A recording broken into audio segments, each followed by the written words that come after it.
A very good morning to all the students of class 8. My name is Prerna and I'm your English teacher. And today, from your English book Skyline, we are going to be reading chapter number 12. And this chapter tells you about a good habit that all of you need to inculcate in your life if you truly want to be successful. So, let us see what this habit is that is going to help us to be successful.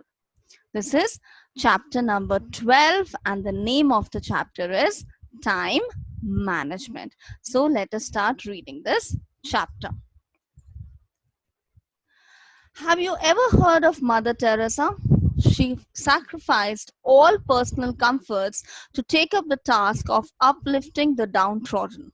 That is, the people who were undergoing a lot of sufferings.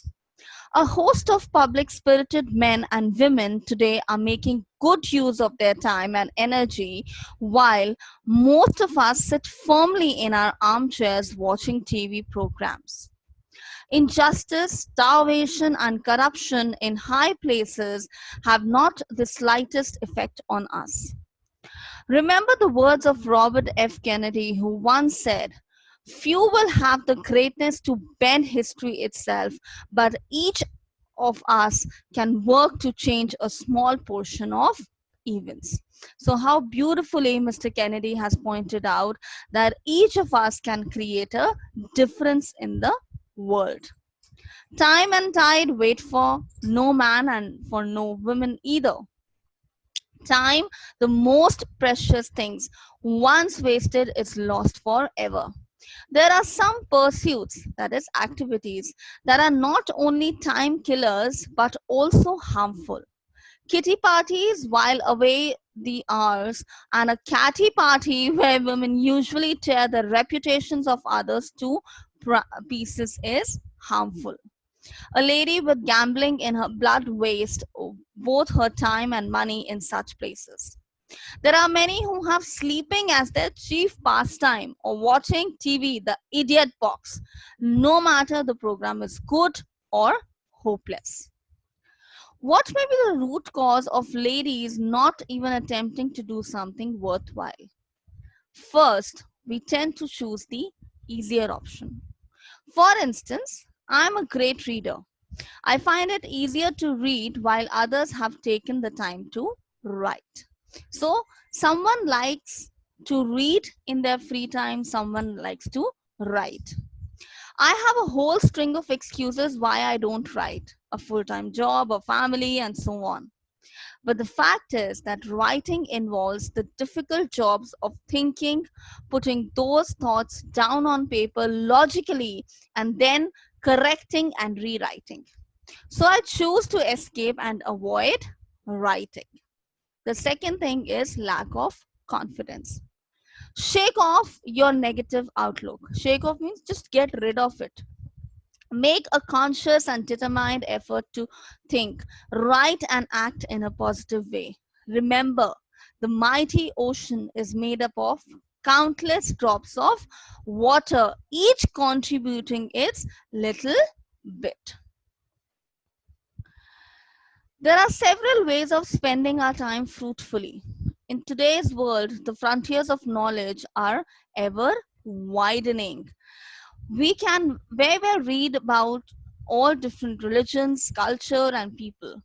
That will make us all more tolerant. That is, we'll be able to accept people who people with diversities, people who probably are not of the same culture, of the same religion, or of the same country. So we'll be able to accept those people because we would have read about them.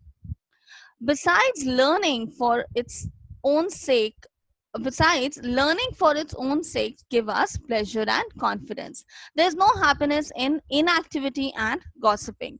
So the second last line of the paragraph, wherein he says learning for its own sake gives us pleasure and confidence. Now imagine you're sitting in a group and someone is talking about a particular tribe in Africa. Now people are discussing all about that tribe, their culture, and their food habits, and you're just sitting blank. Why? Because you have no idea what this discussion is all about. But look at the other situation, that you also contribute to that discussion. Why? Because you developed a habit of reading in your free time, and you were also able to give your input. Won't you feel confident? Of course you would. So that is why they say that you should read whatever you can, as per maybe your liking, or maybe, if you see. And I think the best source through which you can get a lot of knowledge, so maybe you can read, why we say that you should read storybooks. Two main reasons: one, of course, it helps you build up your vocabulary. Second, your imagination also develops. You become more creative. Maybe you realize it a little later, but those people who are in a habit of reading, they are very creative, because whatever is written in the story, they can imagine all that very easily. Taking interest in creative hobbies like painting and gardening is also worthwhile. So if you have the habit of gardening, what are you doing? You're contributing to nature. Pursuing a hobby is an exciting way to self development. Then, yoga, brisk walking, or playing games like tennis or badminton are some of the ways to keep oneself healthy and fit. So, it's not necessary you only have to do a particular task. You can also contribute towards your physical health. And sports is something which will not only enhance your physical health but your mental health too. It is good to take time off to relax in this competitive world. Taking life easy at once in a way is all right, but relaxing should not be the be all and the end all of our lives. That is, it should not be the only purpose. You come back from school, oh, I'm so tired, let me sleep.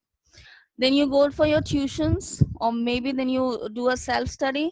After that, you again go off to sleep. I'm so tired. So what are you doing? Even if you do something constructive, let's say 10 minutes a day, you will see a change in your own life. You will see a change in your personality.